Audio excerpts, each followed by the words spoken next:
Hi everybody, welcome to A Healthy Dose. I'm your host Kelly. I'm a physical therapist here in West Caldwell, and I'm proud to be joined by Dr. Steve, who is a chiropractor here in town. Thank you so much for being here, Dr. Steve. Thanks for having me. Yeah, thanks for allowing me to this is come see your space. I love it. My first podcast. Yeah, welcome. You're doing great so far. I watch a lot of Joe Rogan podcasts. Oh, you do? That's my practice. Yeah. He's good. My husband loves him. Yeah. Loves him. Definitely. Awesome. So we'll go right into it. Who do you help here at Colacurcio Wellness? Really everyone. I've had parents bring young kids in, grammar school age, high school athletes, college athletes. I'd say probably most of the patient clientele, middle age, 30s, 40s, 50s, 60s. I would say, just mechanical overuse injuries, chronic injuries, aches and pains, spasms, that kind of thing. Mm-hmm. So like pretty general population. Yeah, even people in their 90s, 80s. Yep. Bedridden. We've done some home visits with a couple bedridden patients. I've done, so people come in here on wheelchairs. I've had. Wow. Yeah. All right. So the whole gamut. Yeah. How'd you get into this? So it's kind of a perfect field for me. I grew up with low back pain. First had it at 13 years old. My mother brought me to the ortho. We got an X-ray. And I remember he showed us the lateral lumbar X-ray view, and he said, you have a little defect in your spine where the bone isn't developed, and it was a grade 1 antherolisthesis bilateral pars defect. So I guess basically I'm susceptible to low back pain. Yep. And went to physical therapy. It got better. Yep. And then I would say never really worked out much as a kid. Played a lot of sports though. Yeah. Got pretty deconditioned through like end of grammar school, high school. Okay. And then in college, freshman year, started lifting weights like a bodybuilder. 18, 19, 20. But then by like 2021, my low back got bad. I started getting debilitating spasms, to the point where I was reaching up, trimming the hedges at my parents' house, and it was like I got knifed in the SI joint. I was laying on the grass and could hardly get up. Right, at this young 20s. This shouldn't be happening to you. Well, and then a second time was at Costco lifting up the case of 6 gallons of water. Oh, jeez. And as I'm turning into the cart, again, it's like I got knifed in the back, and I'm limping out of Costco. And I went to a chiropractor who... Well, I went to physical therapy and always got me right better. Yep. But it kept happening, and it would throw sciatic pain all the way down my left side. And I was thinking about, or I was approaching the end of undergrad, which is exercise science. Yep. And I was a personal trainer already. Yep. Because there wasn't much I liked to do except go to the gym at the time. So I'm a personal trainer. So that's when I declared exercise science as my major. I wanted to open a personal training studio like we have here, but I wanted to go right into grad school, so I was debating chiropractic versus physical therapy school. Get out of here. And back then, PTs they didn't have the doctorate program yet. It was still masters, that's right. Yep. So I knew I wanted to be my own boss, so I went the chiropractic school route. Yeah. And but I saw my first chiropractor then, and when I was having sciatic pain, and he was a chiropractor that just cracked you like from head to toe, and he only spent about 2 minutes with you. Yeah. And honestly, it did nothing for my sciatic pain. Yeah. So for me, I was just like, wow, this is like not really how I'm going to want to treat patients. Right. So what happened was I was a personal trainer, New York Sports Club. I started teaching exercise classes. I started taking a boxing class, that was the first time in my life where I was doing a lot of like conditioning, calisthenic type workout, where instead of just bodybuilding, where I was on the mat doing a lot of core exercises. Yep. And all of a sudden I started to feel like deep spinal stabilizing, like tightness. Yep. Like more than a six-pack. For the first time in your life. First time in my life, literally. Like those muscles were inhibited, the spinal stabilizers. Right, yeah. And then all of a sudden, those debilitating spasms completely went away. Yeah. I never got them anymore. Yeah. So that shaped my whole philosophy of treatment. Yeah, so that's cool. Kind of how I ended up here and how I treat patients. Yeah. That's what most people need is to strengthen those intrinsic muscles. Yep. And stretch them. Yep, absolutely. Yeah. Where'd you do undergrad? Montclair State. Oh, all right. So right here. Yeah, and I grew up in Lyndhurst, so it was close. Yeah. And then started working in New York Sports Club West Caldwell. That's how I got into this area. Oh, all right. Fell in love with the area. Yeah. And then Bridgeport, Connecticut chiropractic school was the closest, University of Bridgeport. Okay. So I went there, so I would commute home on the weekends and do a lot. I had a lot of private personal training clients back then. This was 04 through 08, so I would train people right away. And then as soon as I graduated in 08, opened this place right away because Good for you, straight out of school. Yeah, well, with lease partners who were personal trainers. Christina Shively, who is the personal trainer here, she's Evolution Health and Fitness, and it was just, she was older, so it wasn't as daunting just starting it by myself right out of school. So it was great working with her, and I felt like I already had a personal training clientele built up. Oh, for sure. So I was still personal training as building up patients. With a higher degree. Yeah. So awesome. Everything went great. It was slow in the beginning, and it just steadily picked up. Yeah. That's awesome. Very cool. How do you know you chose the right field? Oh, for me, it's just natural. It doesn't even feel like a job. Yeah. I mean, I remember in high school I had a telemarketing job from 3 to 6 p.m. Oh boy.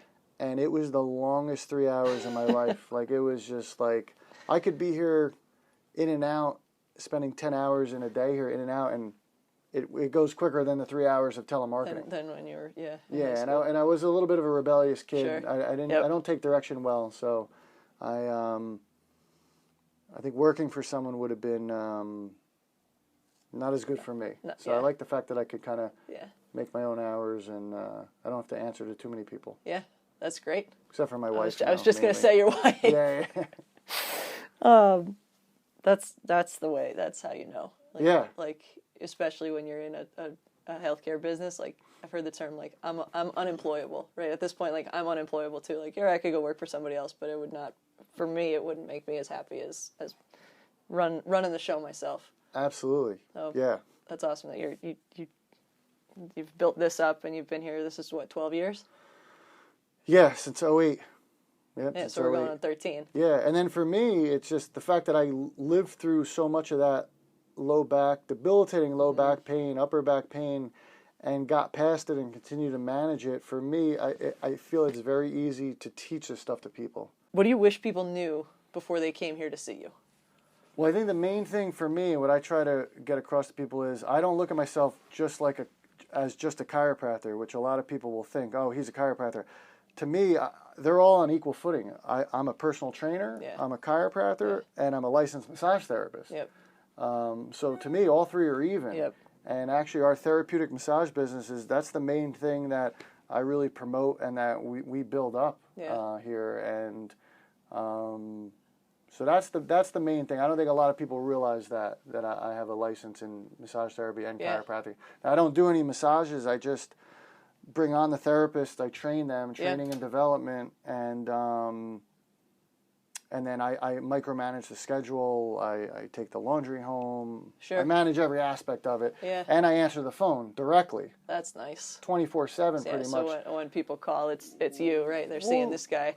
Well, yeah, and then I'm educating them on the phone. People will call, and they're like, yeah, I'm I have some back pain. I need to see a chiropractor. I may need a massage. And then I explain to them what they need, why they need it, what a therapeutic massage is, which is completely different than going to a spa and paying over $100 for a relaxation massage. Yeah. Can you dive into what you tell people, like what? Yeah, so basically, so therapeutic massage is, when physical therapy always helped me get over my pain. Usually you're there for about an hour, sometimes longer, but to me, some of the best part of the treatment of physical therapy was about the 10 minutes of hands-on stuff you got. Soft tissue work that the physical therapist would do. Yeah. Problem is, they can't spend 60 minutes of hands-on, and as we get older, a lot of us are having multiple issues, like we have a left shoulder pain, we have low back pain, or a right knee might bother us, could have a tight foot. Yep. So a 60 minutes hands-on therapeutic massage centered around the important body parts. So I tell people, if you're going to do 60 minutes and you're having upper back pain and low back pain, you may just want to have the therapist do neck, upper back, shoulder blades, around the hips, the glutes, the pelvis, and that's really it. Right. Tell the therapist, no need to... don't waste time on my forearms and hands, or maybe on my calves and feet, because you need the extra time on the hurt body parts, basically, and the table as well. Like, these are high-end tables where they're extra soft, and then there's a cushioned platform for your arms. Yeah. Which, yes. Yeah, I see that on there. Yeah, so like the tables at massage, like the chain places, Massage Envy, Elements, they don't have tables like this. Right. Usually there isn't even an armrest, and you'll be like this the whole time, or once you get tired like that, your arms are just hanging. Right. They're dangling off the table. Yeah. And then also the moist heat packs, the hydrocollator packs that we all get at physical therapy. Yeah. I have one in each room. So like if someone comes in with a horrible upper back spasm, therapists will start them face down with a hot pack over that area while massaging the low back. So other places. That adds to the therapeutic value of the massage. Definitely. And then, I consult with the client first, so then me, the client, and the therapist have a discussion. So we're game planning basically a treatment plan. Yeah. So that's really the difference. Yeah. That's huge. You must talk about like results and being rewarding, right? That's got to hasten that process for people. Yeah.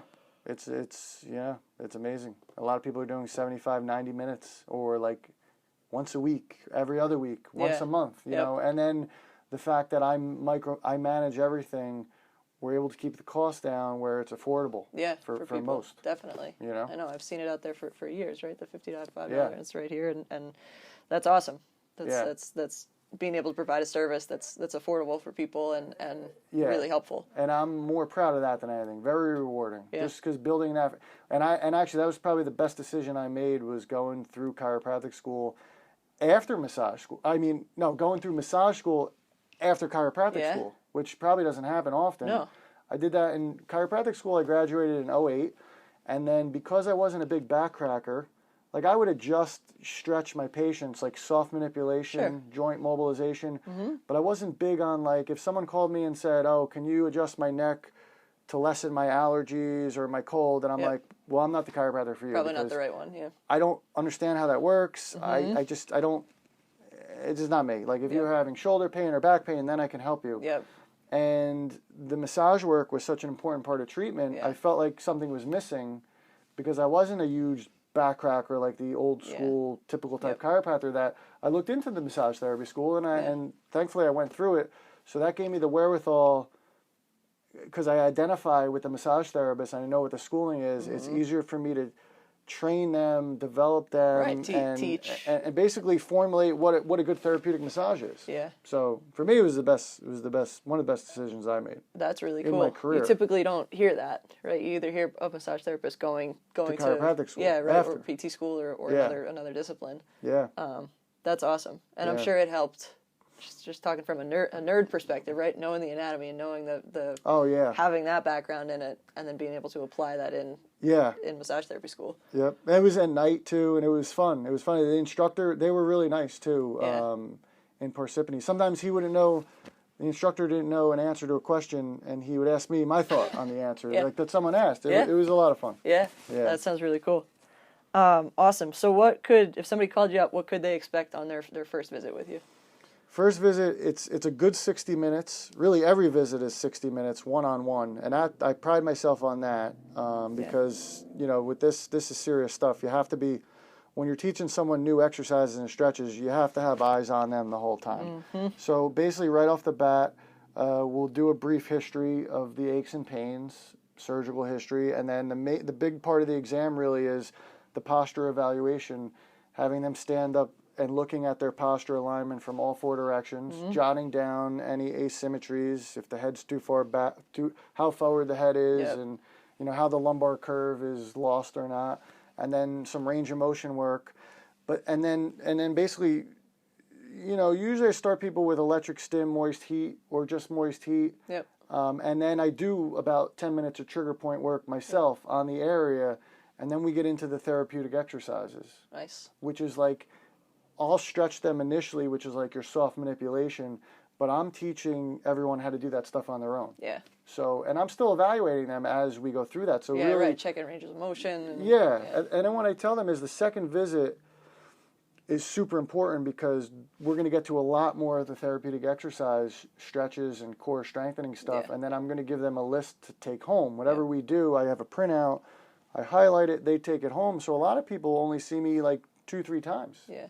And I tell them, I'm like, that's really all you need. As long as you're going to do it on your own, I'm going to teach you what to do on your own. In my viewpoint, you don't have to go somewhere and get cracked once a week or Or it's like with physical therapy. Once they're getting better, you're giving them an exercise sheet, and then they need to do it on their own. If they, in my viewpoint, if they're not going to do it on their own when they're done with me, then I've kind of failed in a way because long term it's not going to help them as much. It's not helping, right? Yeah, so, exactly. Yeah. And it's how I struggle with that too with my patients. Of like, I don't want you to have to depend on me, right? I need you to do this on your own. Do people generally understand and are in agreement of like, all right, good, that's a good match. I'm good with doing that. Yeah, some right away. Yeah, and then some. You could tell, most of them, and then the people that come in once and don't show up for the second visit, you could tell when someone's really not into it. Yeah. Or I would say another thing. Some people will call on the phone, looking to come in with low back pain, and the main thing I'll ask them is, what are you doing for exercise now? Because that'll help me gauge where they're at. Because usually it's, a lot of people, it'll be either they're doing nothing or they're doing the Peloton bike 5 days a week and that's it, or they're just walking. Yep. And I know those are easier cases because to me, everyone needs to do this stuff. Yeah. Or they're just bodybuilding. Right. So and not balancing out. So but not everyone adheres to it. Yeah. So. Well, I was putzing around on your website and I saw one video you did that talked about like, it used to be like brushing your teeth or taking a shower, right? The stuff that we give you is doing it every day, right? Or making it part of your routine. Couple days a week. Right. Yeah. So that you have the longevity that you want, you have the mobility that you want, you can do the things that you want and are going to need to be able to do. Yeah. So that's a good, and I think especially you do treat different here. So it's probably really important for people to understand that before they come see you of like, this is probably not your typical chiropractic experience or massage experience. Yeah, and that's why I like answering. I pretty much have call forwarding. So if someone calls the office phone, it always rings to my cell phone. Right to you, I'll get the call wherever I am, which is important. I'm the point of contact, and I try to explain that all on the phone with them. Yeah, really love it. You kind of alluded to it, but like, what types of patients have the most success with you or here? Most success, I would say the ones that adhere to the program, like, whether they come see me twice or 5 times, if they continue to do that stuff on their own or incorporate that into the existing workout they were doing. And then also the ones that, what I explain to people is it's learning the exercises, stretches that I'm going to teach you. Equally as important is not doing the ones that you're doing that are dangerous. Yeah. Like, perfect example is, I always say there's 3 ways to stretch your hamstrings. And this is the same in almost every muscle. But one way is great, the other way is good, but then there's one way that's very dangerous for the low back, like standing up and bending over to your feet. Yeah. And a lot of people do that, and they think it's good, but it's actually, you could be eroding your discs. Potentially doing more harm than good. Yeah. Yep. So that activity modification, I started this, I'd say, in the last year. I do a lot more posture training on that first hour, that first visit. Yeah. Because it's really, that education on the first visit is really important. Because people just don't realize, like, if you have somebody, let's say a woman keeps her hairdryer under the sink, under the cabinet under the sink, and goes under the sink every day to take it out and put it away, and is bending over. I say, don't expect your low back pain to get better. You have to keep that hairdryer on the counter permanently. Somewhere. Or you keep a stool in the bathroom and you sit down on the stool. Yeah, and then go grab it. And then that way, because now your base is stable, and you're not overflexing or hyperflexing your lumbar spine, which could continue to bulge discs even more. Yep. So that's a really good example. And so many people, I'm sure a lot of people will relate to that because, like, we don't think about that. No. Right? You, like, go to get your socks out of the drawer, and, like, we don't think about our daily movement patterns, but they are so important. Yeah. I don't even use the bottom drawers on a dresser. They like never get opened by me. Yeah, you keep like the things the that stuff you never use. Old socks. Or something. Right. Yep. That's good to know because I use that because people will tell me when it hurts. It'll hurt. It's fine when I get out of bed, but then I go to after I get dressed, I'm like, all right, well, what does it look like when you get dressed? And that's a big part. Right? And I'm bending over, putting my socks on, or bending over, tying my sneakers, from a standing position, which is, I call that I have 3 posture commandments, is what I tell patients. What are they? Share. So the first is, thou shalt not sit on the floor. Okay. Which is essentially same as thou shalt not sit on the bed or in bed is the same thing. Okay. Because you're completely reversing your curve, your lumbar curve. Instead of being concave, it's completely convex. Now, if you're 18 years old, then God bless you, sit on the floor. It's fine. But if you're susceptible to low back pain, then you have to follow these commandments. Okay. So thou shalt not sit on the floor, or like really in a low seat. Try to keep it up high. A low stool or anything like that. Yeah. The second is thou shalt not bend over to the floor, like to tie your sneakers from a standing position. Sure. Which I'll demo. Yeah, go ahead. I don't know if my mic will come out. Yeah, you're good. Basically like that. That would be the word. It's like sticking a knife in your low back. Yeah. You have to sit to do it. Okay. So like if I'm sitting here and bending to my sneaker, right, way less. I could do this all day. Yeah, way less. Because my base is stable. Right. And my spine isn't flexing too much. Yeah. And then the third is thou shalt not do the half bend over, which is like an example of that is a patient will come in and I have their chart on my desk and they know they have to sign in. So they walk over, they grab the pen and they're like this. Yep. And I'm like, no. I'm like, pick it up.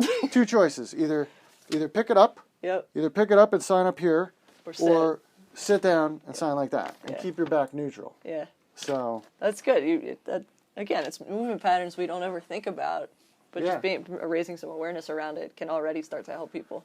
Yeah, and sometimes it takes 2 to 3 visits with people to talk that out. Like they may share something with you on the second visit that you didn't realize on the first. Like I just had a patient the other day where they put stackable washer dryer in a laundry space on the first floor, I guess to avoid going down to either the basement or the second floor. With big loads of laundry. Problem is it wasn't wide enough to do side by side, so it's stackable. So the washer's up top, the dryer's down low, so this patient has to totally bend over. Has to bend over like this to get into to get the clothes out of the dryer. Yeah. So if you're holding yourself in this position for an while extended period moving of time, and not thinking about your back is just going to be. It's not going to be good. It's not a good situation. Yeah. Yeah. Yeah. So again, it's really important to just bring awareness to people about that. That's awesome. What do you wish? What's one question you wish people asked you more of? One question people ask me more of. I guess just about my background, like I was saying, how I'm a licensed massage therapist as well as licensed chiropractor. Started as a personal trainer. I think that's it. I couldn't think of much on that. Yeah. It makes sense. It's mainly it's important because they don't know the back. I feel like it's a unique skill set for this field. Definitely. Instead of just being a chiropractor. Yeah, or just an LMT. Yeah. All right. So what are like your top 2 or 3 things that you're like? I always say like yes, like I got a sciatica, or like yes, I got a this, right? What would you say? Well, the most common things is the low back sciatic type pain, or if it's going down the leg, or upper back neck pain. And one thing I really like treating is frozen shoulder, because with frozen shoulder, I've had good results because I do that one-on-one time. You need a lot of time with people because you got to take their arm into and everywhere. What's funny about frozen shoulder to me is most people think if you're going to stretch me into pain, you're going to cause more damage. But with frozen shoulder, it's the opposite. You have to take them through the pain. Yes. But then also, it's when I'm consulting with them on the phone before they make the appointment. When I ask them what they do exercise-wise, the person that says just walking or just Peloton bike, to me that's like okay, well this is going to be simple because everyone this core stretching strengthening workout. Everyone needs to do, in my viewpoint. Yeah. Because the goal of it is, I call it functional training, which, there's different definitions. Yes. My definition is functional training is a workout that's going to keep you active and pain-free throughout middle age into retirement years. So you could be as active as you want as late into life as possible. So to me, functional training is like the polar opposite of bodybuilding. Like what I did when I was 18 through 22, which is basically just strengthening your superficial muscles. Yeah, right. I call it the bodybuilding muscles. Yep. The beach body ones is what I call them. Yeah. Now, which I still do. Yep. I'm still doing bicep curls, tricep extensions, but I'm not doing 9 sets for biceps, 9 sets for triceps like I used to do at Gold's Gym when I was 20. Yeah. Yep. So that's a different story. Yeah. That's awesome. Very, very.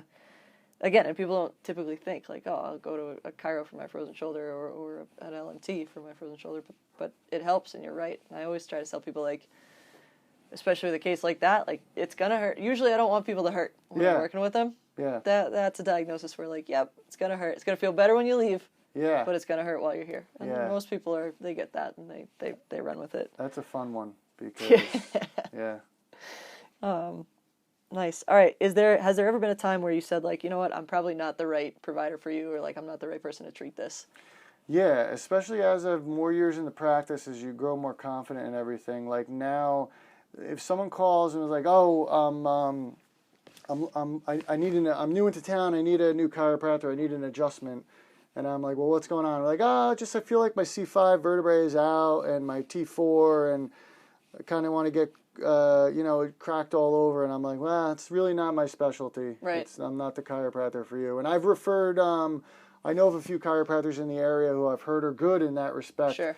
Maybe I'd call them dynamic adjusters, and I've referred them, those patients to them. Yeah. Or even some people coming in here looking for, who had rotator cuff surgery or knee replacement and wanted me to do the rehab, and I was like, it's not my specialty. We didn't study that in school, so I've sent them to a physical therapist nearby. If the physical therapist here couldn't take care of them, manage it. Yeah, nice. I always like to ask this, like, how do you best practice what you preach? You gave some like really good examples. But like, tell me more about that. Oh, practice what I preach. Yeah. Well, my house is like, I call it strategic sitting. Like, my wife laughs, but, in my closet, like, you walk into the closet and I had all these shelves built because I like to lay all my shirts flat. Okay. Like half folded, and they're all the way down. So I bought actually from Home Goods, a cheap rolling stool, which I keep in the closet. Okay. So I sit there, I'm not going to bend over to take anything out of those shelves, so I sit. And then, like, in the back, I have a file cabinet for inactive charts. Mm-hmm. And my kids had this like little hourglass stool. It was like a toy, and they don't play with it anymore. They're old enough, and it's about maybe 20 inches high. Okay. It is now sitting back there in front of the file cabinet. Right. So in the event that you got to get. Well, when I go in there, I sit down, I open the file cabinet, and I'm thumbing through for like 30 seconds. If I didn't have that, I'd be bent over. Yep. And then I'd have low back pain. Yeah. So, So, I love that. Strategic sitting. Did you coin that phrase, or is that from someone? No, I just came up with that one. That's I believe. Great. Yeah, strategic sitting. I love it. Like that patient recently, I told her, I said, you have to put a stool by the dryer. By the dryer. Yeah. Into the in the laundry room. Yeah. It's a must. Makes sense. And then in my garage, I have an old computer chair on wheels that lives in my garage, and if I have to put air in a bike tire, or if I have to load the refrigerator with a case of beer. It's an older refrigerator where the door opens at the bottom. Okay. I roll the chair over, I sit, and I do that. I could do this all day. Forever. And my low back's protected. But if I'm going to bend over and do it, I'm shot. One and done. Yeah. Shot. That's so interesting, right? That's why I asked that, right? Practice what you preach. Yeah. Because so frequently I find myself given the same advice to people. And I have to follow it myself because I'm like, I don't want to have to go to physical therapy for this, right? Yeah. Or I don't want to have to go see somebody, or I don't want this to become a problem. Yeah. So how can we best put some steps in place of really simple things like that? That's a great strategy. Yeah. To reduce the risk of potentially needing to come see somebody about it. I love that. Who's had like the biggest influence on you as a provider? Actually, in shaping my treatment, 2 physical therapists that I went to for injuries over the years. One, Patty Castle. She was she grew up in my town, Lyndhurst. 10 years older than me. She started Optimum Orthopedics, I believe, like in the late 80s, early 90s. So I went to her for a few injuries, and her treatment just was so helpful that I started adapting those techniques. Yeah. And then more recently, I started going to an Alexandria Spinella at a Kessler outpatient physical therapy place. And again, she was tremendous and got me past a few things. Yeah. I've learned over the years I don't like to treat myself anymore because it's just I don't make the time. Yep, I'm the same way. And I'm like, you know what? I'm smart enough now at 43. I try to take care of my body better than I did in my 30s. Yeah. So I saw her a couple times recently, and I've adapted everything she taught me. I adapted and added to my treatments with people. And, awesome. And then also I feel like what's made me a better practitioner when my wife will laugh that I'm always injured or something, but it's good in a way, because when you go through the physical therapy process for your shoulder, for your elbow, your wrist, your foot, you learn it. It's just engraved in your brain. Yeah. Instead of just studying a book. Yes. So, for me, I'm glad. Like, if it's debatable sometimes if I even need to go to physical therapy for something. Right. But I'm going to go just because I want to be pain-free, and it's a learning experience. You can pick something up. Yeah. Yeah, you never know. Definitely. What you're going to steal from somebody or adapt to make your own. Yeah. Awesome. Well, Dr. Steve, that I have a couple more questions for you. Before I ask them, I just want to say thank you for having me here, for doing what you do for the people in our town, in our area, and for kind of changing. You took a typical situation that people think, oh, I'm going to go to a chiropractor, I'm going to go to a massage therapist, and you married them really nicely, it seems like. So thank you for what you do. Yeah, well, you're welcome. I appreciate it. And thanks for coming and doing this. This is the podcast that you do, I think, is tremendous. Awesome. It's great. Thank you. All right. My final question, before we do, I'm going to try something new today. My final question, right, we're sitting in it now, but right, where's the address of the office? And if someone wanted to become a patient, what's the best way for them to do that? So they could Google Colacurcio Wellness, and all the information's on there. I give out my cell phone number, so I'm very accessible. Nice. Call or text. And, if you call the office phone, it forwards to my cell phone anyway. Nice. So I always get back to people. Yep. Yeah. That was, I think I skipped it in here, right? But if someone needed you after a visit or after hours, it sounds like you're very accessible. Yeah. I get texts and calls all different times, especially texts. I turn my ringer off whenever I go to sleep, so it doesn't bother me. Sometimes I'll wake up, look at the phone, and there's a couple text messages. Yeah. People texting me at 6 a.m. to get a massage appointment later that day. Yeah, it's fine. Yeah. But it's good. It's, today's dealing with with corporations today, with the way everything's computerized, like customer service. You call and you get to pick this number, and yeah, I call it. It's not road rage anymore. It's customer service rage when you're dealing with it's terrible. Yes, and I think that helps shape a person's outcomes too. Of like, if it starts with a good experience, then they're going to know that you're the type of provider who's going to take care of them and help them through whatever it is they're going through. Yeah. Awesome. I love it. All right. So I'll link everything up. I'll put the address and the phone number and everything here. Is there anything else you want us to know about you? I would just say the one thing I left off that and this is a lot of stuff I explain to patients on the first visit. I call it, when I'm teaching, a lot of the patients that they're like, oh yeah, I'm doing these exercises, and a lot of times it's like bodybuilding type exercises. So I explain to them that I'm going to be teaching them a lot of core strengthening stretching exercises, and I call it the exercise totem pole of importance. Mm-hmm. And I say that like bicep curls and deltoid raises are at the bottom of the totem pole. And like laying on a mat table, doing low back bridges, pelvic tilts, glute hip stretching, that stuff's at the top of the exercise totem pole of importance. And I explain the reason why is, if you're not exercising everyday living, just by toweling off your hair, carrying stuff, walking up and down stairs, you're working your biceps, your deltoids, your quads. But the intrinsic core stabilizing muscles that stabilize your spine and maintain the S-curve, those are going to get inhibited, atrophied, and weak. You can't reproduce strengthening those really unless you're actually on the mat doing the exercises, stretches that we would be showing our patients, basically. Yep. So it's funny, you use a totem pole. I call it like the foundation of a house. But it's the same idea of like, we're not, sure, you can do all the other things, the fancy, I call them the beach body muscle exercises. Yeah. But we got to have a good, strong foundation to do those other ones from. Yeah, the foundation can't be made of sheetrock. Right. Or the house will collapse, basically. Right, you need a good solid, I like that, the totem pole analogy. Awesome. All right, so like I said, I'm going to link everything up. I'm going to do a new segment. This is rapid fire questions, meant to be fun. Right? Nice. I didn't tell you about this ahead of time. I usually tell the practitioners what we're going through. But meant to be fun, learn a little bit more about you as a person. All right, so ready? Don't think, just answer. Favorite sports team? Denver Broncos. Denver Broncos. All right, pizza toppings? Pepperoni, onion, but Star Tavern only, though. Gotcha. Okay, good to know. Favorite movie? Whew. Manchester by the Sea. It's sad, but I love it. It's a great movie. All right, I've never seen it. Give me weekend plans. Your favorite holiday? Christmas. Okay. Love it. What was your first job? Telemarketing. Okay. Oh, actually, Giant Stadium as a counter worker and a porter. Yeah, with the food and everything. When I was 17. Yeah. All right. Yeah, that was fun. Yeah, that sounds like a good time. Yeah, I was a sports fan too. So. I like it. What would be your dream vacation? Whew. There's a St. Regis in Fiji I keep talking about, where they have the huts over the water, and you could just snorkel right off the dock. Uh-huh. I think that would probably be the one. Okay. Yeah. Yeah, that's a good dream. Yeah. Your most frequently used emoji?